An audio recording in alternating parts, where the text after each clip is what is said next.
Parlons à présent du livre de l'Exode. Vous connaissez certainement ce livre à cause de l'histoire épique par laquelle Moïse délivre Israël de l'esclavage en Égypte. Ouais, mais ce n'est que la première moitié du livre.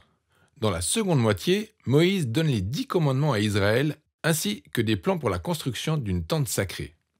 Et en plein milieu, il y a l'histoire qui relie ces deux moitiés et qui se déroule au pied d'une montagne bien connue. Ok, alors reprenons depuis le début. La première chose à retenir est que c'est la suite de l'histoire racontée dans la Genèse. Dans la Genèse, Dieu a promis à Abraham que toutes les nations de la terre seraient bénies par le canal de sa famille. Et la Genèse se termine avec la famille d'Abraham en Égypte. Au début de l'Exode, 400 ans se sont écoulés, la famille s'agrandit et devient ce qu'on appelle maintenant le peuple d'Israël. Mais il y a un gros problème. Les Israélites sont asservis à ce roi des Égyptiens, un type appelé Pharaon. Ce gars est un fléau à lui tout seul. Ouais, il est horrible. Il bafoue leur dignité humaine en les réduisant en esclavage et ordonne même que tous les fils des Israélites soient noyés dans le Nil. Il veut les raser de la surface de la terre. Jusqu'ici, il est le pire personnage décrit dans la Bible. C'est là qu'on découvre une Israélite qui veut sauver son fils. Alors, elle le pose sur le fleuve, mais en toute sécurité, dans un petit panier de roseaux. La fille de Pharaon trouve ce bébé et l'adopte. Et il s'agit de Moïse, l'homme qui finira par sauver Israël de l'esclavage.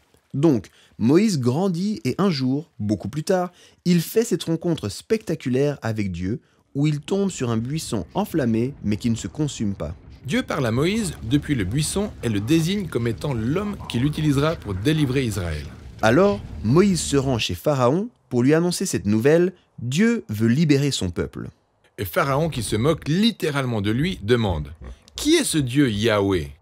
En fait, ses propos l'irritent tellement qu'il décide de rajouter encore plus de corvées aux Israélites.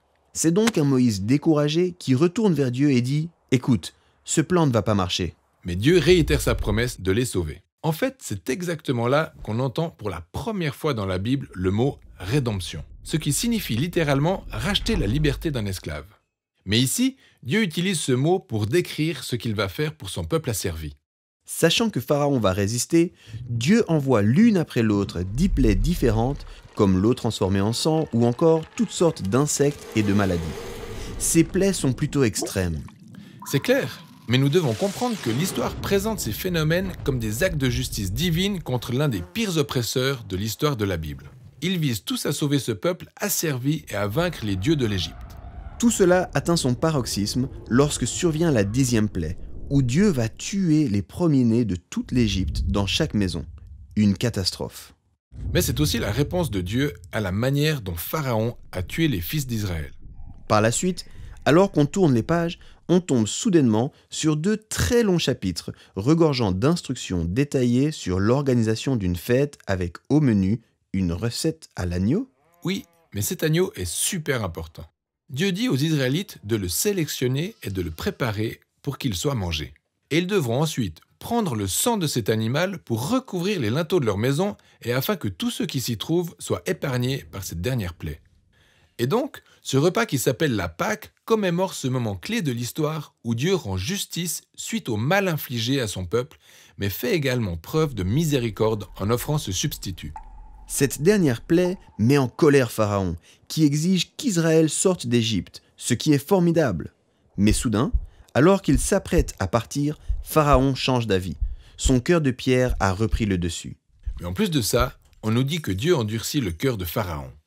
Pourquoi Dieu fait-il cela ? Eh bien, ce qu'il convient de savoir, c'est qu'à plusieurs reprises dans l'histoire, Pharaon avait choisi de s'endurcir lui-même. Et à ce stade, Pharaon n'est plus seulement méchant, il est devenu monstrueux, le mal incarné. Même ses propres conseillers pensent qu'il a dépassé les bornes. Alors, comment Dieu devait-il réagir à cette forme de mal extrême ? Ce qu'on observe dans cette histoire, c'est que Dieu se sert de cette situation pour amener le mal à déployer toute sa puissance et s'auto-détruire. Pharaon et son armée sont anéantis dans la mer Rouge pendant qu'Israël marche vers la liberté. C'est après cette délivrance que le tout premier chant d'adoration apparaît dans la Bible, alors que le peuple loue Dieu de les avoir rachetés. Et c'est dans la même histoire que le mot « salut », qui signifie simplement être sauvé du danger, est employé pour la première fois. Maintenant qu'ils sont sauvés, on pourrait se dire que tout ira bien désormais.